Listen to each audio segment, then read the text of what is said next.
Well, hello everybody, this is Hal, And this is Melanie. and we want to welcome you to another episode of Making Biblical Family Life Practical. Here as we thread the needle of the coronavirus shutdown, quarantine days here in our beautiful state of Eastern North Carolina, where spring is still beautiful and the birds and the flowers and the trees don't care whether there's a virus afoot. No, they have no idea what's going on. And our dog is super happy because we're here. We're never here in the spring. The dog is convinced that we're all at home because we love her and that we love we each want to other. Make her life happy. And her life is now happier. She's way happier. Yeah. Instead of having one caretaker, she has everybody around. She loves it. Yeah. The more people come home, the more relaxed our dog gets. It's interesting because these dogs entered our family when we still had like 7 at home. Yes. And so the dog has watched with alarm as the pack has thinned out over the years. Because people have grown up and left home. Yeah. And so now we have 3 that are still at home, and we have 1 who's working with us and comes back and forth a good bit. And the more people walk back in that front door, the more relaxed that dog gets. Oh, she loves it. Like at Christmas time, she's all about sleep. Yeah, all she's the time. Totally everybody's here, and it's wonderful, and she's happy. So she likes having the kids home from college. She likes having the assistant living with us instead of commuting. As people leave, she gets more and more nervous. Yeah. And if I'm ever home alone with her, she's like totally freaked out, anxious. If she sees somebody walk by in the street, she's hysterical, growling, throwing herself against the front door, like she's going to eat them alive because they walked by the house. Well, it's kind of like the cartoon I saw on Facebook recently, where a guy is on the couch looking out the window with his dog. Say, "I think I understand this now."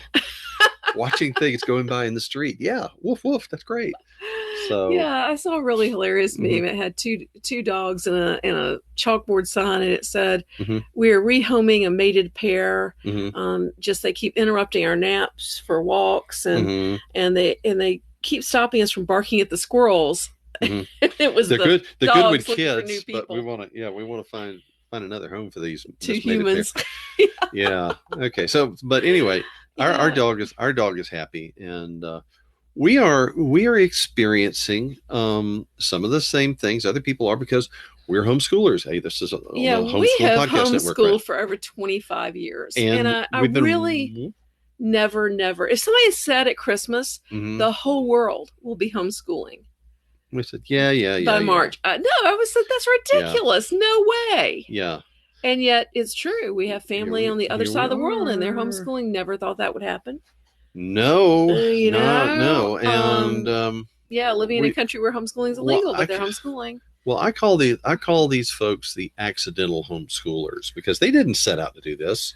And I want to talk to you folks who didn't expect to find yourself here for a few minutes. And I know that there's a lot of memes going around saying quarantine schooling is not homeschooling. And I think sometimes it feels offensive.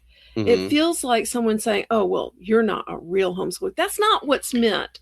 And that's what I want to address. Well, that's not what's meant, because it's not a matter of, do you have the pure vision of it? You have been thrust into something that you were not planning to do, that nobody has coached you into doing. It was just handed to you, and you've been drafted to be a teacher's aide in a lot of cases.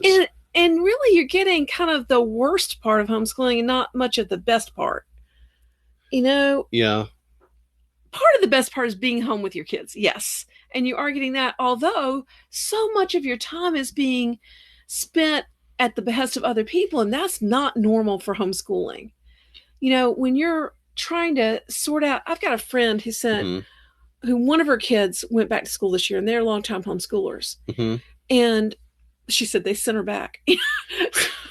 She's been returned. So her daughter is home from school now doing quarantine schooling. And she said, "This is horrible. If I thought this is what homeschooling was, I would have never started homeschooling." Right. And I said, "What do you mean?" And she said, "We have a huge calendar of Zoom meetings, and there's no way for her to even stay awake through them all. And everybody has contradictory rules and advice and how to do things." And she said, it's terrible. It's awful. It's stressful. And we've seen that with our, we have 2 kids and a soon-to-be daughter-in-law, and that are taking classes at the undergraduate level, who are undergraduates in college, one that's in graduate school. And we've seen they've had a tremendous variety of experiences with this online education. Some professors aren't teaching at all. And some professors just say, okay, I can do this, and have just taken right to it. But others totally have made no effort, and yet down at the bottom of the learning curve have given their students expect just as much papers and just as many papers and tests and assignments as if that they were actually getting taught.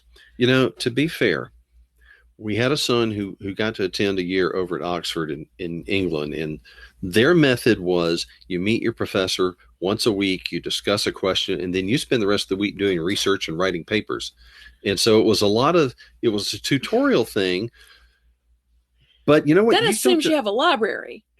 That assumes that you have that expectation. And if you were in a typical lecture hall type of class, a freshman chemistry class, say, for example, that doesn't work quite the same.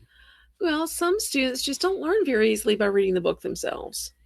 I think that there's a skill to that way of learning. There really is. And so anyway, yeah.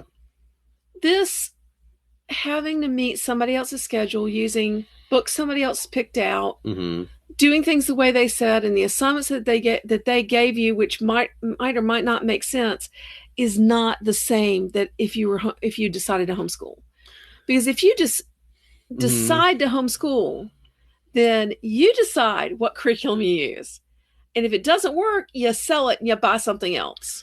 Well, I think one of the first things that comes to mind when I think about the benefits of homeschooling, it's the flexibility of it, because you can truly teach for no child to be left behind. You can truly teach for mastery, because you've got that one child who is your one individual sixth grader, and you say, you know what, we're going to work on this concept until you get it.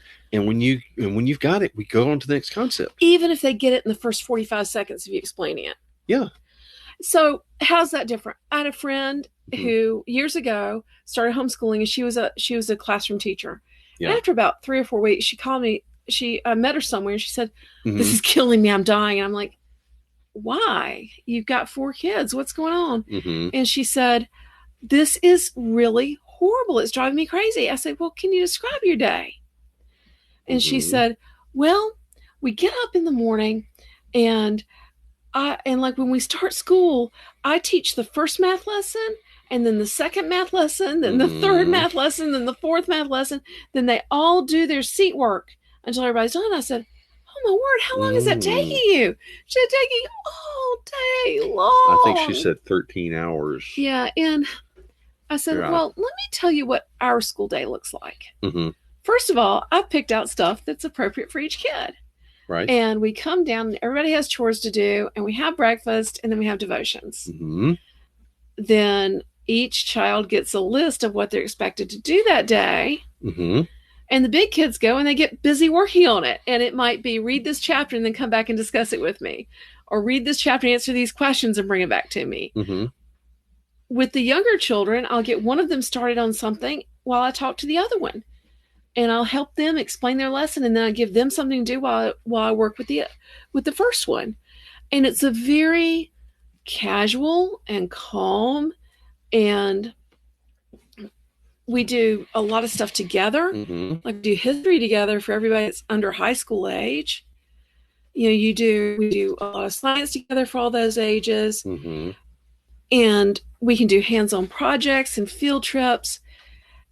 It's not this having 7 subjects for 7 different kids trying to get 49 subjects done in a day. No, nobody can do that. No, there's a lot of, the flexibility in your curriculum choice, in your teaching method, in your learning environment, in your scheduling, all of those things, are up to the individual homeschool, the teacher, the student, the you're the boss. Yeah, you're the boss. And so if you have a child who's a hands-on learner, you choose a curriculum with manipulatives and projects and hands-on things to do. Right. If you have a child who learns well listening, then you get them audiobooks, and you can suit it to your child, and you can do all your science on one day and the rest of the week. You can handle it however you want to do it.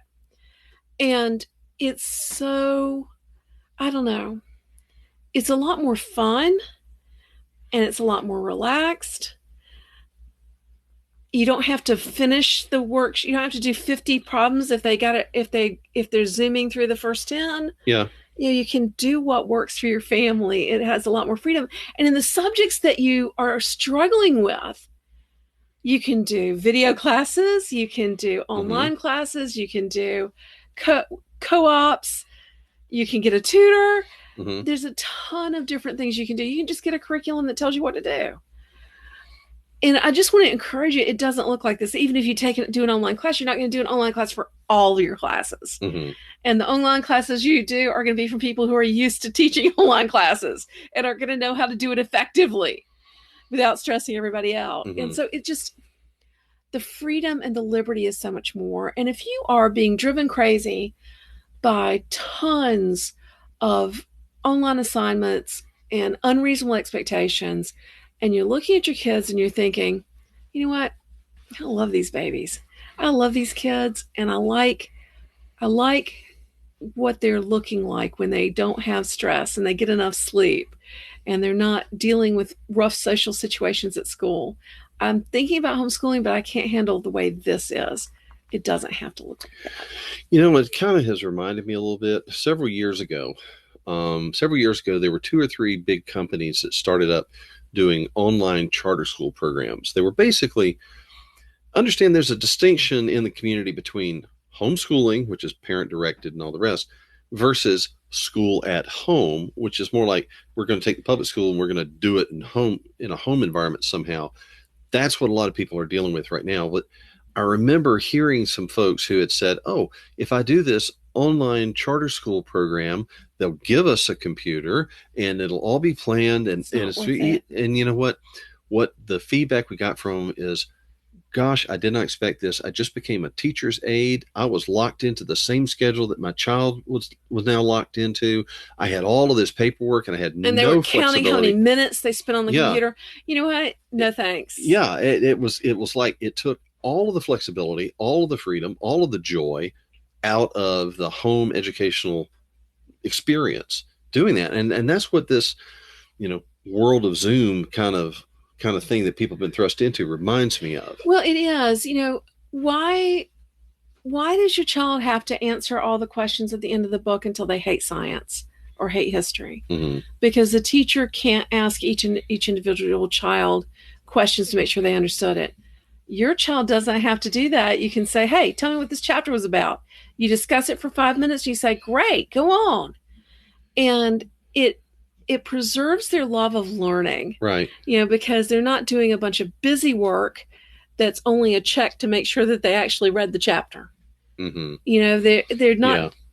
Yeah. Busy work destroys the love of learning. It becomes a chore instead of a joy. Right. In the same way, instead of giving them a paper, an essay to write and say, tell me 3 things you did last summer, or give me your 3 favorite foods, or some other incredibly boring topic, you can choose whatever they're interested in.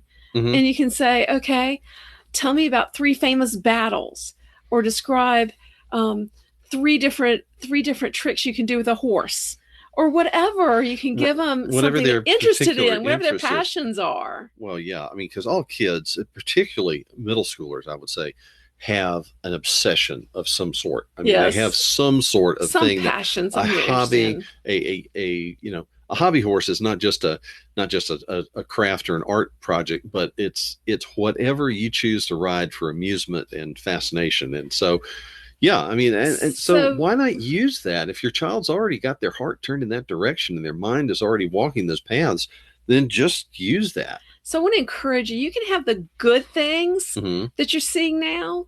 Your kids, how they behave when you spend extra time with them, when you don't let discipline stuff go because it's time for them to leave, when you have the time to put your arm around them and read to them out loud. You can have that good stuff without the rough stuff that you're going through now, because this quarantine schooling, it's not like regular homeschooling. Regular homeschooling has so much more freedom and liberty and fellowship, because there's homeschool groups all over the world. When the restrictions are not in place, homeschooling is not isolated; it is individual. There's a difference, and the social environment is a lot better because people's mamas are there, their daddies are there, and so they don't show out the same way they do when it's groups of kids with one adult instead of a bunch of adults. Can I interject two things here? Sure. Because there's probably people who are thinking, well, I'm seeing some possibilities, some future glimmers that we might want to do this, but I'm really am uncertain about teaching certain subjects. Can I put in a plug here for some friends of ours that have a program which is inexpensive and will help you with those things that you really don't feel qualified to teach? You know what I'm talking about? Schoolhouse Teachers. Schoolhouseteachers.com. Yes. This is a program. We've used it with some classes and with our kids. It's everything from basic fundamental subjects to things that are expansive enrichment type things like photography or graphic arts or just fun things. So schoolhouseteachers.com. It's a great program. We can highly recommend it.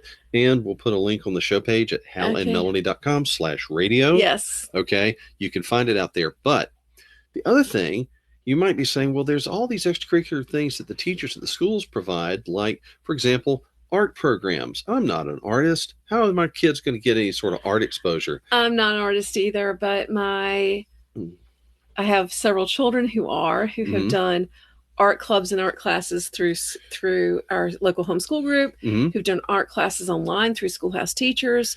Or we have a product that we recommend called Craftsman Crate. This is a subscription box. You could do it month by month. You could get a longer term subscription.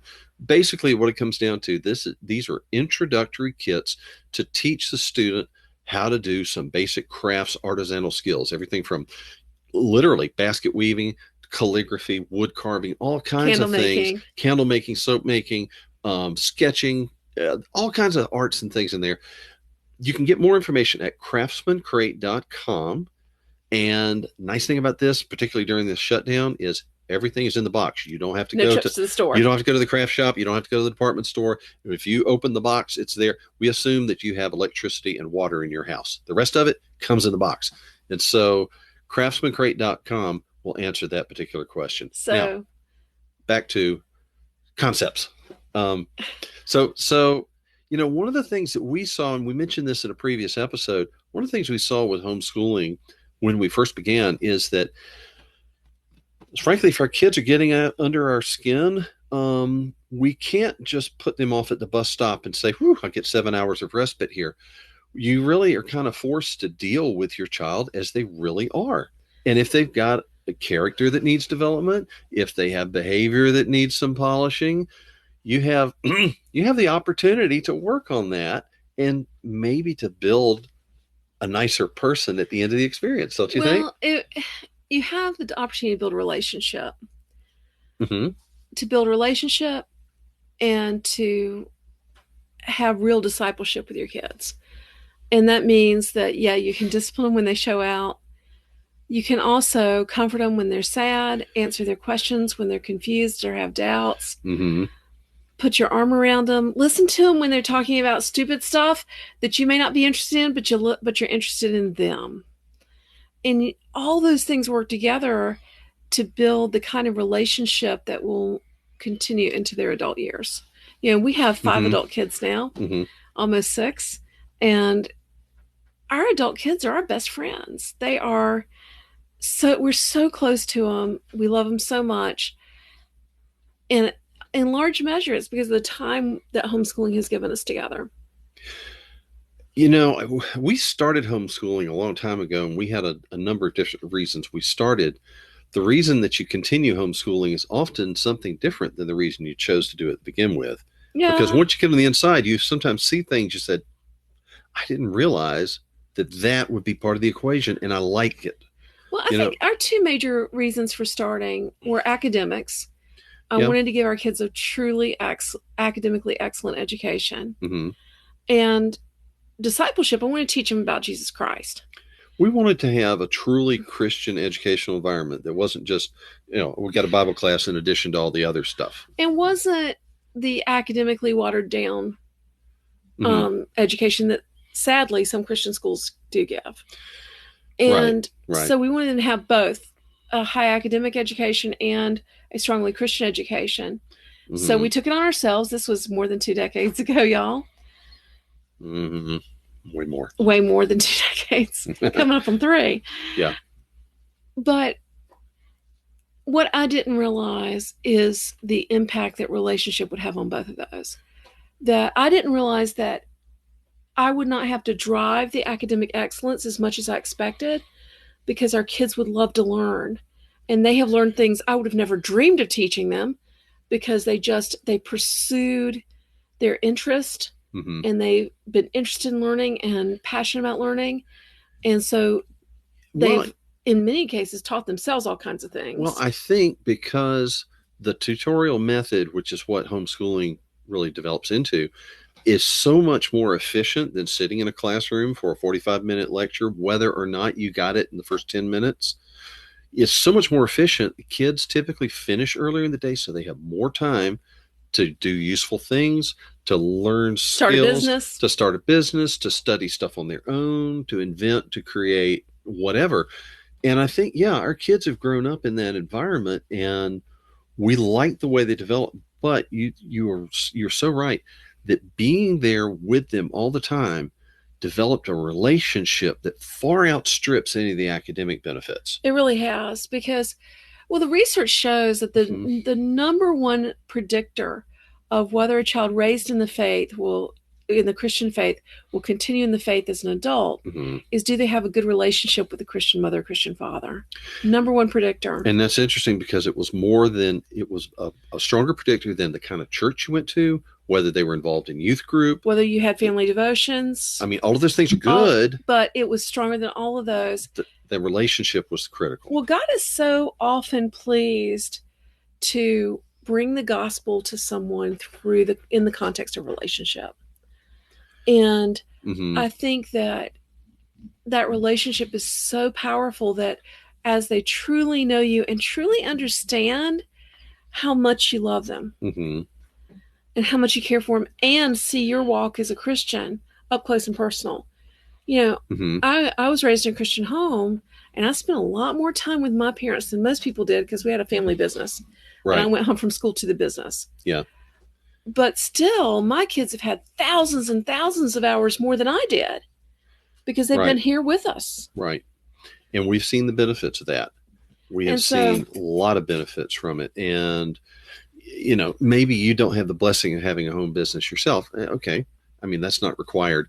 But when you've got the freedom that, hey, if I do have a home business, if I do have an opportunity, a side gig of some sort, the kids can come right alongside, because they're not locked into somebody else's schedule. They're not bound by somebody else's calendar. Or even if Dad has a business trip. I remember years ago when you were working as an engineer still, you would go on business trips, and we would go along with you, because we had that freedom.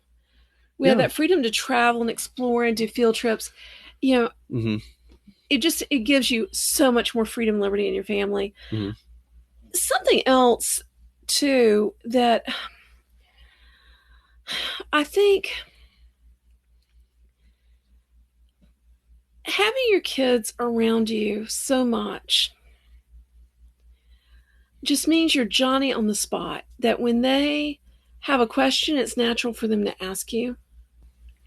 If something's bothering them, you can, even if they don't ask, you can see it. So much more comes up in the context of conversation, because we're just there. Yeah. And so we end up talking about so many different things.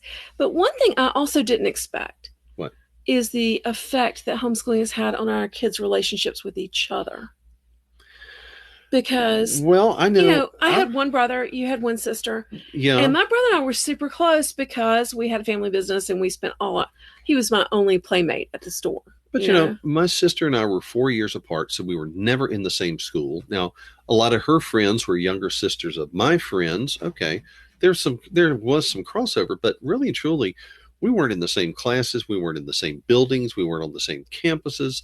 It was in a lot of ways, it was compartmentalized, and we didn't share a whole lot until kind of like the end of things, when I can look back and say, well, when I was in the band, when I was in the band 4 years later, I remember this, that we could share those kind of memories. But growing up, we didn't like grow up together because we were kind of like we had our own paths that we were following. And on the other hand, our kids, even though we have a 19-year span in our children from the oldest to the youngest, they have such a good relationship. I think about the relationship our oldest son has with our oldest daughter. They are 14 years apart, which, they wouldn't have even been in the same world if we hadn't homeschooled. But when she came home from the hospital, if I needed to go do something, I handed him to her. So handed her to him. I mean, you handed the baby to the oldest child. And he just grew up, went through those high school years. She was his pet. She loved it. He loved her so much. And now she's a teenager and he's a grown man, but they still share so much and they're good friends. Right. Because they were together. And I love the relationship our adult kids have together. Well, like one of them will have a car breakdown or something, or needs something done at their house. Like you remember when Matt needed something done at his house recently. And so 3 of his brothers say, hey, we're coming over on Saturday to help you.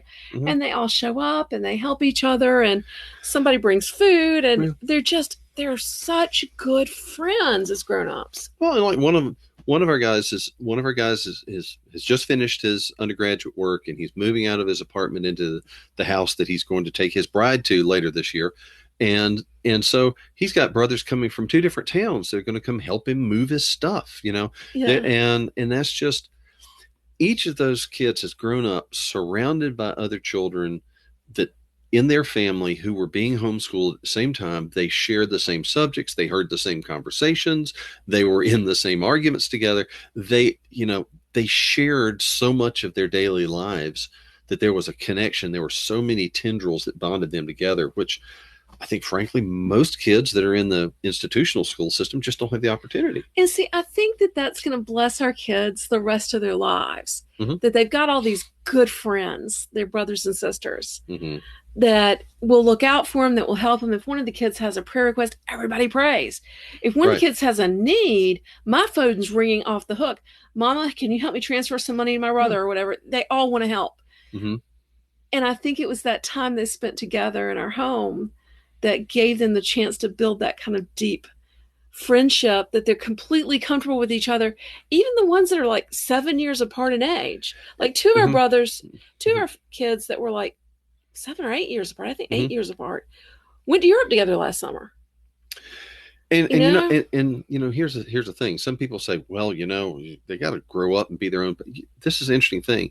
Our adult kids have all pursued their own path. They've all gone in different directions. They are as different as can be. But they have the connection, the family connection that underlies them. They're not like living huddled in a little compound somewhere. No, they're all pursuing their own things, their own relationships. They're starting their own families, as they should be. Yes. But they have the ties back to their birth family, which I think are rooted in the fact that they were able to spend so much time together during those formative years. Happy time together and building memories. Times. Yeah. And that's one of the amazing things about homeschooling is building the memories together.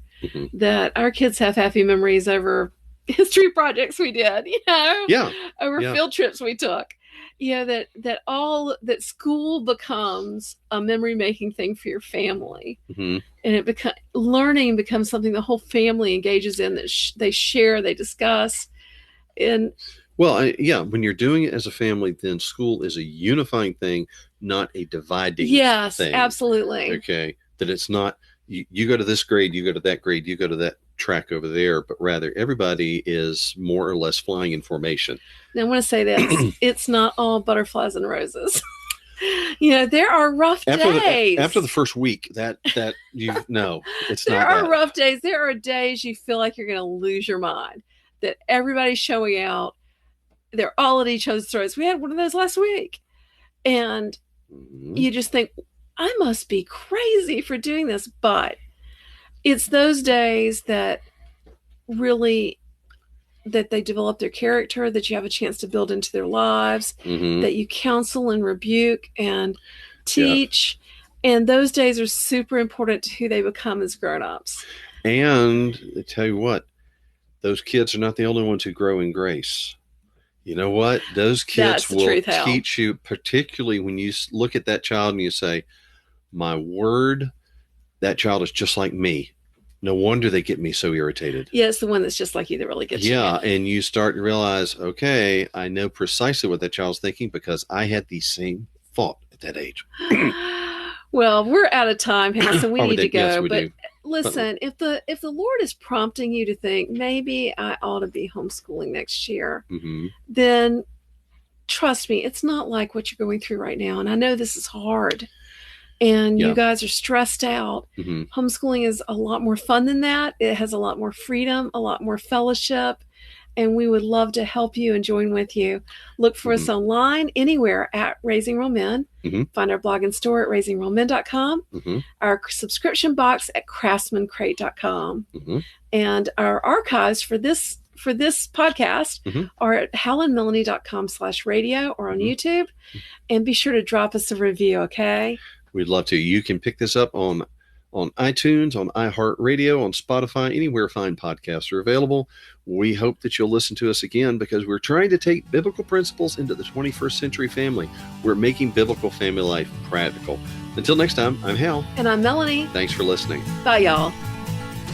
You've been listening to Making Biblical Family Life Practical with Hal and Melanie Young.